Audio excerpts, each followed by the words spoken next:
Hello, this is Joel Davel. I'm going to tell you a little bit about how the Marimba Lumina might be used in context of a live performance. I've selected is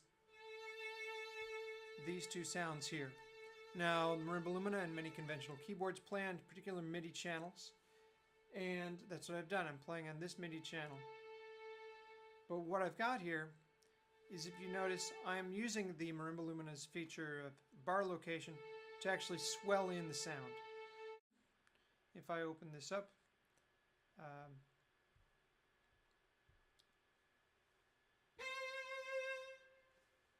oh, you can see the controller moving there. See the controller moving down here. It's moving back and forth with the bar and is swelling in the volume. I'm cueing the rest of the group to also fade or move on to the next section. I'm doing that with a unique sound. Do that with this sound that I'm going to play here with the pedal. So I have the sustain pedal that I'm using like a typical keyboard, but I've assigned it to also play a sound. Now, that sound is also, as I hit the pedal, not the sound, but the action of the pedal, is also changing the volume of what I'm playing. So if you look down here, you see the volume is at 83, and it's going to keep going down as I hold down the pedal. 65, now it's 51, 36. Finally it's at 0, and it's just playing that sound.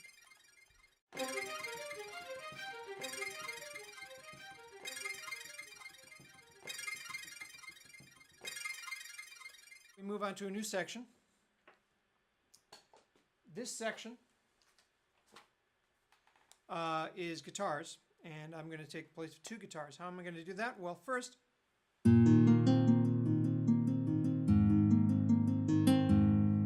my nice little guitar sound there, but I'm going to double it. Right here, over here, I've got the nylon string, which is going to be my primary instrument. Again, we have an acoustic instrument that's playing as well as at the forefront. I'm playing my nylon, and then level back, I'm also playing this steel string guitar, and I'm going to record, sort of pseudo-record the notes into a set of, call it tuning table. So now I've got that set of notes that's going to play regardless of what note I play on top. The steel string is going to play those notes. Whatever dynamic I set it to. So it is still musical. And as the patterns continue, I continually record different notes into it and then layer upon that other notes. Sort of a minimalist technique. So.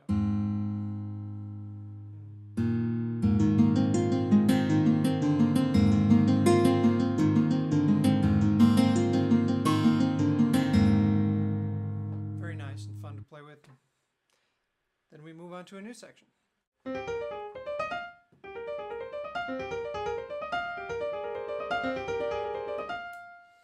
And we move on. But that's very conventional. The next section uses another Marimba Lumina technique for adjusting the timbre of an instrument. First, I select the instruments playing on this MIDI channel down here, 14.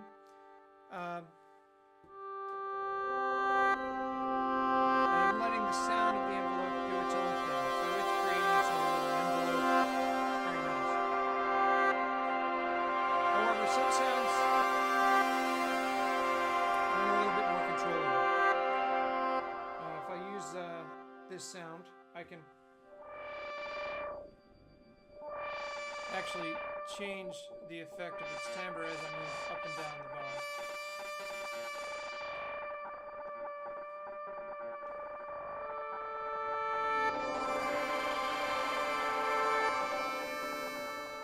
I can layer it with some other sounds or continually change the sound. I'm using the green mallet now. Change it to this sound. You'll see the name down here is changing, the patches are changing.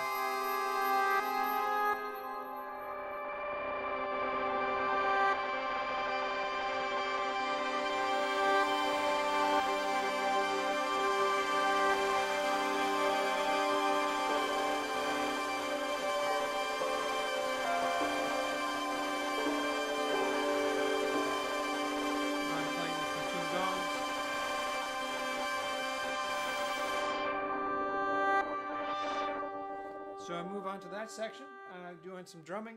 Whoops. What do we got?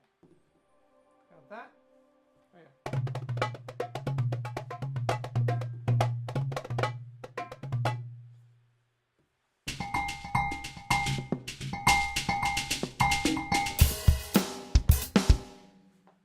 Play it like so. Map toms how I might see them on a drum set. I've split this keyboard, so I have a bass down on the left side.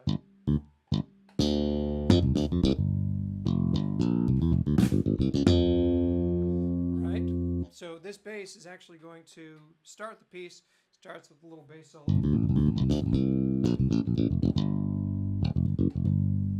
Then I bring the drums. And I can put them together if I want. I've got the foot here on a kick pedal.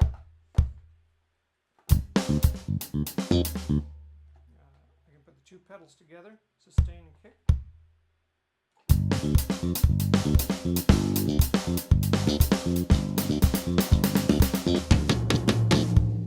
Etc. I could do that same pattern with just two mallets.